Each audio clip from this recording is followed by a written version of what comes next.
Hello guys, কেমন আছো তোমরা সবাই? আজকে তোমাদের সঙ্গে সিলভার কাপ মাছের ঝালের রেসিপি শেয়ার করব। তাহলে চলো দেখা যাক। আমার কত মাছ এনেছে। এটা সিলভার কাপ মাছ। এই দেখো কত বড়। এই দেখো, আমি একটু সিলভার কাপ মাছ খেতে ভালোবাসি বলে আমার সিলভার কাপ মাছ আমার জন্য এনেছে।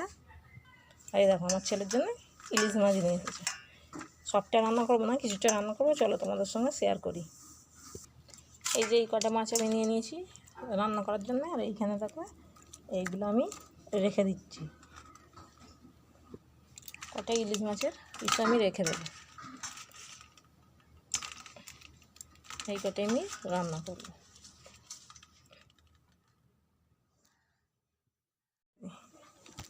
ফ্রিজের লাইটটা আমাদের কেটে গেছে গাইস, ওই জন্য ফ্রিজটা আমাদের অন্ধকার। এই দেখো এখানে রেখে দিচ্ছি, আইসক্রিম আছে সরিয়ে দিই। এই যে রেখে দিচ্ছি, ফ্রিজটা বন্ধ করে দিই।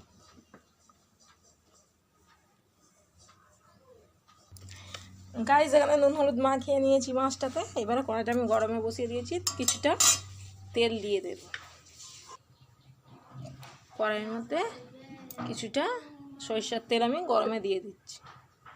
এক এক করে মাছগুলো সব আমি তেলের মধ্যে দিয়ে দিচ্ছি ভাজার জন্য। কত সুন্দর দেখতে লাগছে, দেখো সব মাছগুলো আমি দিয়ে দিচ্ছি ভাজার জন্য।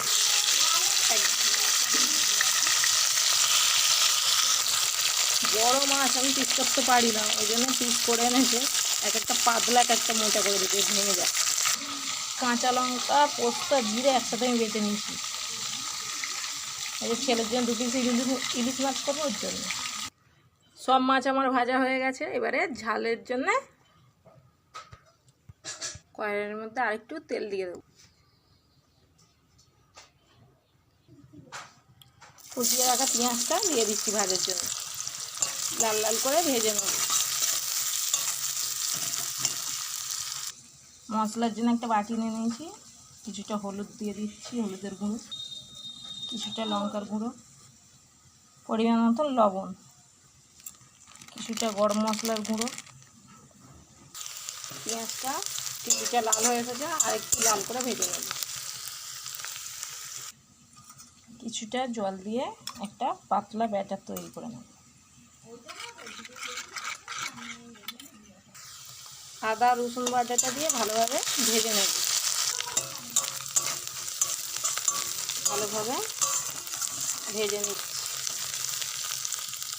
মশলা থেকে তেল ছেড়ে দিয়েছে। এবার টমেটো কুচিটা আমি এর মধ্যে দিয়ে দেবো। টমেটো কুচিটা দিয়ে দিচ্ছি, দিয়ে ভালোভাবে ভেজে নেব। যেহেতু আমার ছেলে পরীক্ষা দিতে গেছে, ওই জন্য আমি একাই ভিডিও করছি। সবটা আমি তোমাদের সঙ্গে শেয়ার করতে পারছি না। আমি সব মশলাও করে নিয়েছিলাম, আর মাছটাও ধুয়ে এনেছি। কেটে আমার কর্তা এনেছে বাজার থেকে।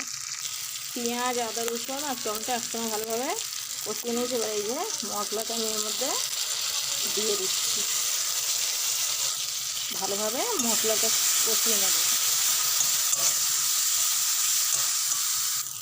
এরকম মশলা থেকে তেল ছেড়ে দিয়েছে। এবারে এই যে বাটিতে যে মশলাটা আমি করে রেখেছিলাম, ওইটাতে দিয়ে জল দিয়ে দিচ্ছি।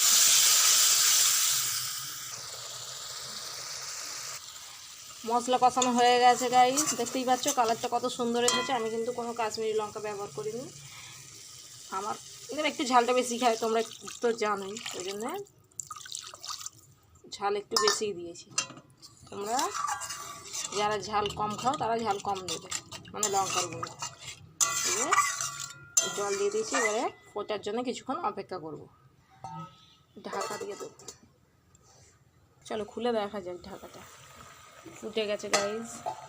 এইবারে আমি ভেজে রাখা মাছগুলো সব আস্তে আস্তে দিয়ে দেব। এই যে দিয়ে হালকাভাবে নেড়ে দিতে হবে।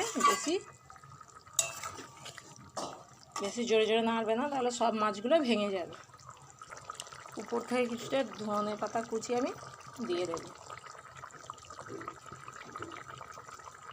ঢাকনাটা খুলে দেখছি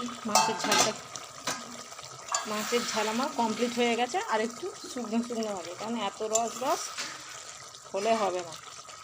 আজকে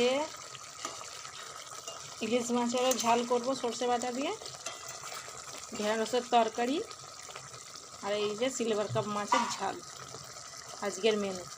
কিন্তু সবটা তোমাদের সঙ্গে শেয়ার করতে পারবো না, তার কারণ কর্তাও এসে যাবে কাজে থেকে আর ছেলে স্কুল থেকে চলে আসবে পরীক্ষা দিয়ে, ওই জন্যে বেশি কিছু শেয়ার করতে পারছি না। তাড়াতাড়ি রান্না করে গুছিয়ে রাখি, এলে খেতে দেবো।